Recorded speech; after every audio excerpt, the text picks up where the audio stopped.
Shalom, and welcome to Center of Gravity. I am Rabbi Eric Yanoff of Adath, Israel, in Marion Station, Pennsylvania, just outside Philadelphia. And I'm here with a colleague and a friend and someone I hold in the highest esteem. Rebecca Millner is here with me today. Hi, Hi, Rebecca. thank you for having me today. Thank you for being with us. Yeah, I'm going to tell the story of how we met and the context in which that was this relationship was formed. please. So, and you should know that this comes in advance of Mental Health Awareness Month, which is the month of May. That's when we're launching this episode of the podcast, because Rebecca came to Adath, Israel in a time coming out of the COVID-19 pandemic when there was a mental health crisis. Yeah. There was not enough care out there, not enough providers, not enough hours. The providers themselves needed care and attention, and the demand and the acknowledgement of a need. And I will say the long overdue decreasing of the stigma against getting help with our mental health. The demand was skyrocketing. Mm. And I know that I felt, and other people in the synagogue saw, that we could not keep up with just the surface, skimming the surface of that, let alone what we were seeing in our interactions with congregants and family members and loved ones of so many different people. We were just seeing that the need for care was great. And we asked ourselves at Adath Israel a question, which is, can we be part of the solution here as people were coming to us in desperation? We got a pilot grant to fund a part-time position, and we were blessed to find you, Rebecca. Thank you. Would you like to share just sort of what your role has been, how you have navigated this role? You're the first person ever at Adath Israel to hold this role. Yeah. And I should tell you that rabbis, whenever I'm at rabbinical conferences, ask, I hear you're doing this thing. Tell me Yeah. more. We need to be doing this too. So you're Yeah. really a pioneer. So tell me Thank you. more. Yeah, it's really been a wonderful and exciting opportunity, especially because it brings in a lot of you get to wear a lot of different hats. Beyond sort of the direct care, there is sort of this innovative piece of really trying to assess what people in the community need and what they're looking for. So I've been blessed to have a lot of conversations about those areas where additional support is needed. But sort of specifically, what we've been doing is one-on-one congregant care. That's sort of like the bread and butter, I would say, of this. And people find out about this through a lot of different ways. I've actually even gotten a referral through a conversation someone once had in the gift shop with the person who All walks. all walks. Yeah. So I think that it's become sort of something that is woven into conversations that people are having. But there's this direct care piece. And I think you often reach out to me and be like, I think this congregant might benefit from a little bit more. We also run groups for sort of every kind of area of what could happen in a life cycle. We're seeing people who have loss. We see people who are caregivers.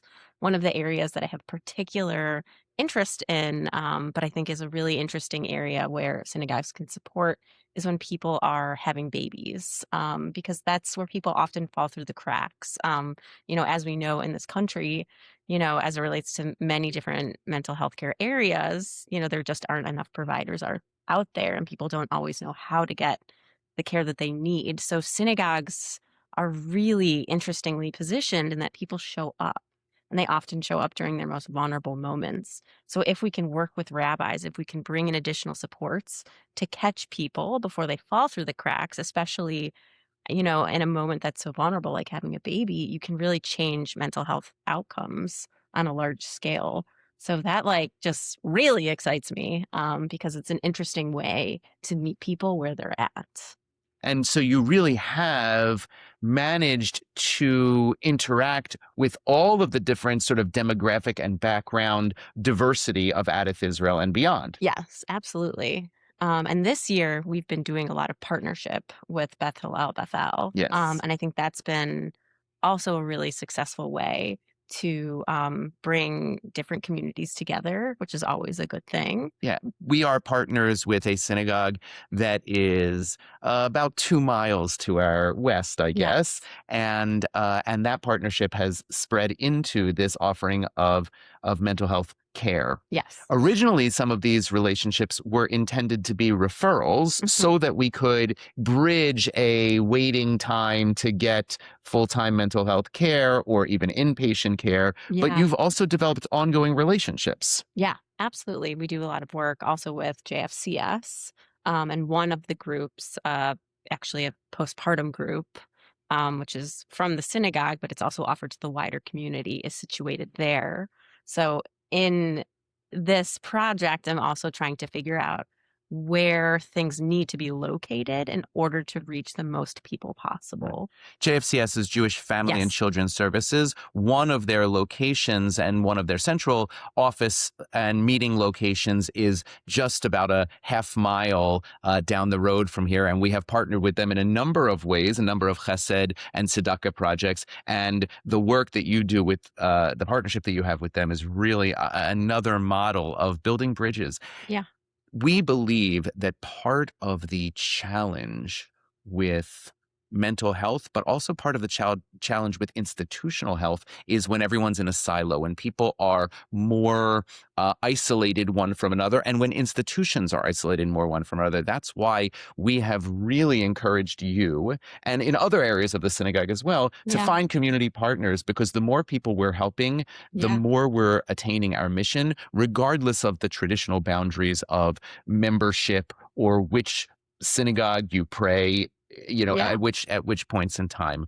I will say also that part of this mental health crisis has been well documented coming out of um, COVID, uh, as a symptom of, or maybe a result of, the growing polarization and isolation, excuse me, that people have felt just going through life in this time, Yeah. exacerbated by the way in which politics has happened, the way in which their Jewish lives and their Israel connections have been affected. All of these greater polarizations have an effect on mental health. Yeah. And that's why when we come to Center of Gravity, which is all about trying to recognize the dangers of that extremism on either side and trying Mm. to situate ourselves in a place where we can care, you've been such an asset. It's actually interesting also, as you're speaking, it's making me think about how I would say like 9 out of 10 people who I meet with, and this is also mentioned in groups, is that people are looking for Jewish spaces where they feel like their identity is welcome. Mm. I have people say to me, like, I'm meeting with you instead of someone else because you're a Jewish woman who I can I can support Israel or I can sort of be my Jewish self and I don't have to be concerned about that being something which is held against me or something which is like a threatening point. So I think that this also creates additional layers of safety for people to get what they need because they can feel comfortable. One of the moments on a high holidays many years ago, this is before COVID, even you can imagine even more so now, I riffed on the hokey pokey and I said, this is a place where you have to put your whole self in. I love that. Yeah. And I think you're allowing people to do that. You're Hmm. giving them permission. I will tell you what you're saying about why people come to us is so resonant with I think our mission and our partnership here. You know, there was a moment where someone came to me in desperation for counseling. This was just before you came on board. And so Yeah. it was just after we were in the process of coming out of the pandemic. And and I said, "How can I help?" And we sat down and they told me their situation. They told me their wait time to get professional Yeah. help, It's wild. which was really frustrating. And they said, "And frankly, I'm coming to you because you're free." I Which I mean, didn't take as a yeah. compliment. um, Yeah. we want to be accessible in that way. I think it Right. is part of our Jewish mission, Yeah. but the costs and the weight that was Yeah. out there at that time, and I think Yeah. still now, Oh, Absolutely. Also, I don't want to say most, but many clinicians are out of pocket, Mm. so that it can be like very prohibitive to access care. So what has happened is we have imagined a synagogue as a locus of care for the whole self in. Mm. Yeah. And sometimes that manifests when, as is so true with many of the life cycle moments that that people seek Judaism to sanctify, they come with a mental load or an emotional load, right? Mm. You mentioned right after childbirth. And, so someone comes to us and says, I just had a baby. Maybe they have an older sibling in the early childhood learning center here. They want help with a naming or a bris, all of those things. And before you really ask the important question, we were providing that service and that product and some measure of counseling Yeah. along the way, Yeah. but we weren't looking first and foremost at what the emotional moment was. Mm. We were doing that a little more in the wake of loss Yeah. and in the context of caregivers and dealing with one's own illness, Yeah. but still not enough. And so you've come Mm. on in that way. Mm. And you've imagined this role. What have you learned about the synagogue as a locus of care in that way? Yeah. I mean, I think that a lot has grown, but I will say that it's not always intuitive Mm, for people, and I think that that's like my mission, because I think that synagogues are this really interesting place to intervene, and support people, but it isn't always first of mind for people. And I think that almost like these conversations have to happen over and over and over again for people to reorient, because even though they do access care from here, they don't always know that they can bring their whole self. yes. So I think that having this conversation, and this type of conversation, or having them on the bima, or having it be a public sort of awareness that people can bring all of what they're struggling with to this place. But I think that sometimes I have felt like, oh, like this is a movement towards change, because it's not always an assumption that people have that they can go to the synagogue, and be supported in all of those ways. So I think a conversation that I have a lot is, why would I come to a synagogue over someplace else? And I think we've named a lot of reasons why, but I think that like in this world where like wait times are long, and providers have only a certain amount of time, and you might not be able to get a provider that you feel most comfortable with, um, we do kind of have to change people's assumptions about where they can get what they need. That's great. It's so important, the work you're doing.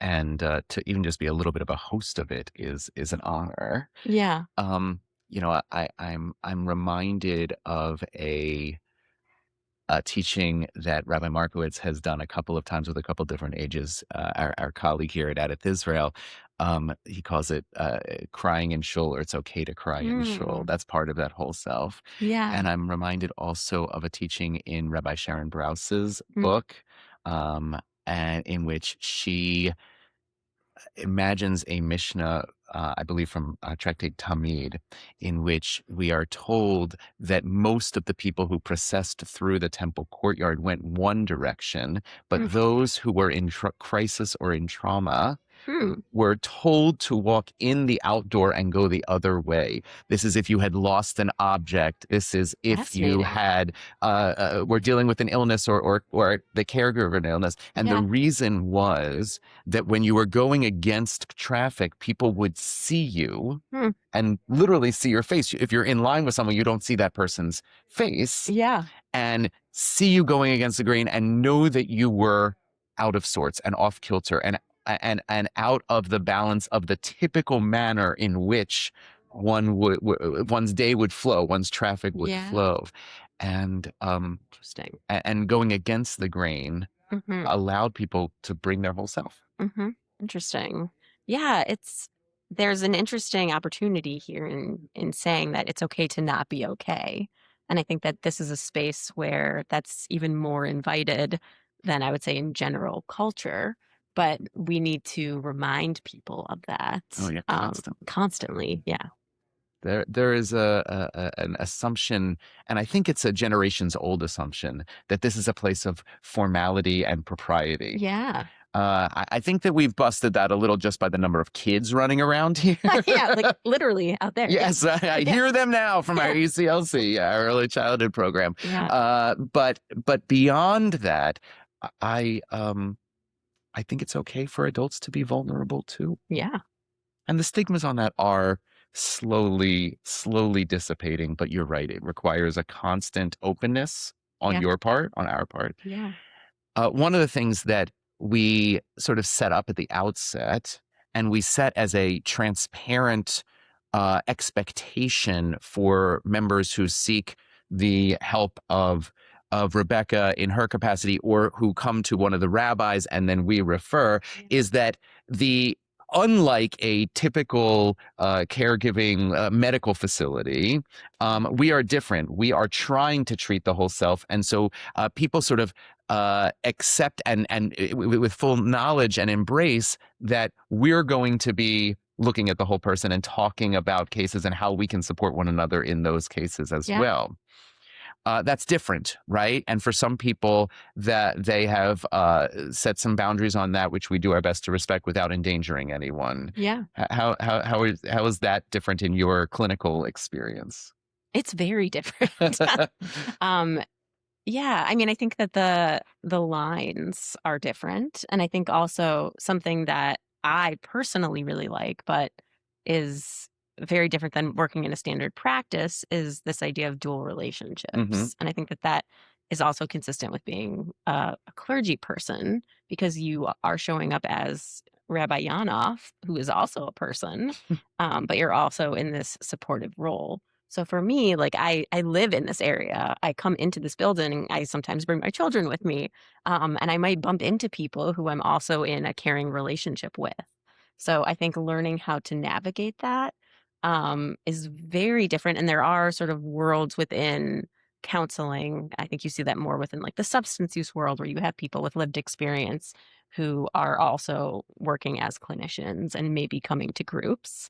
I think that's like the most similar to sort of what I am experiencing of yeah, being a layperson while also being a person who's showing up and supporting people. So I think learning how to navigate that is a little bit different. Something that I really enjoy because it's also like kind of like an old school model, where it's like the town like doctor Yeah, where everybody knows your where name. everybody knows your name. Like I really like that. And I think that it's also allowing some of the pieces to be broken down, which make mental health feel so other. Where it's like I go to this place and it's this I mean, and it's the private piece is excellent and important, but it's also sort of separating that out from the rest of life. Whereas here, it's sort of like we're all together, we know each other. And while all of those very important sort of like HIPAA pieces are still in place, Sure. we're also allowed to be people. I agree. It feels to me that we are consciously, though carefully, Yes. blurring lines of distinction. Mm. So I remember just a couple days ago from the filming of this, we saw one another at the Pullman Jewish Day School Yes. Yes. pre-Passover Seder amongst, 500 other people. Yeah. And immediately we had a sense of, oh, we're caring for this person and we see this person. And Mm. and we live in that liminal space sort of between multiple worlds. Yeah. I think your work also in bringing members with certain expertise to teach. I Mm. think of the transitioning both as in a sandwich generation as caregiver and Yeah. facing retirement and the emotions of facing retirement, plus also the finances of facing retirement. Mm. When you looked at that uh, for people from an entirely broad spectrum and multifaceted spectrum is the word I was Yeah. thinking. Um, it's also serving that purpose of destigmatizing Hmm. because when we blur those distinctions, again with care, we build comfort, we build Yeah. relationship. Yeah. It's making me think. This past week we had a caregiver group. And one of the participants was saying, I wanted to bring this here just because it's a part of my life and I wanted to bring it into the community. And I was like, oh, that's so beautiful. But also such a good model for like we want to bring the real things that are happening in our lives into the space. And that's welcome and that's good and that's important.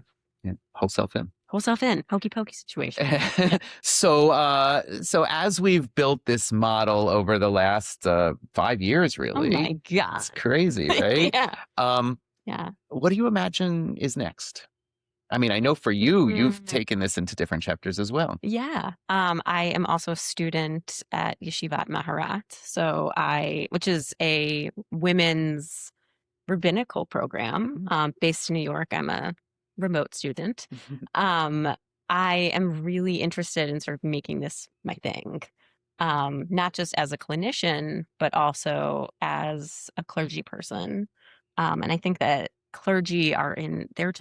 you're in such an interesting position to support people. Mm, But I also think that clergy need more support yeah. and more tools because I think there is an assumption that when you become a rabbi, you can do everything and you know how to solve every problem.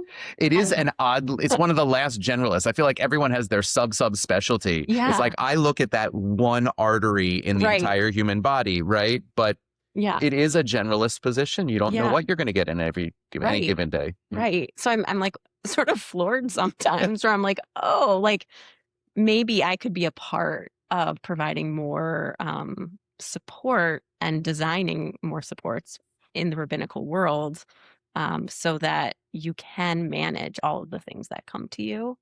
Um, but yeah, I'm also very interested in sort of the expansion of more partnership and supports in the Adath community and beyond.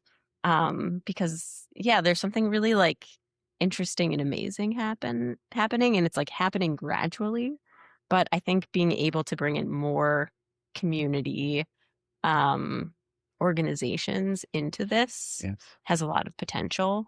I agree. I think that the network could grow in ways that unexpectedly Yeah. helps us. That's certainly what we've seen so far. Yeah.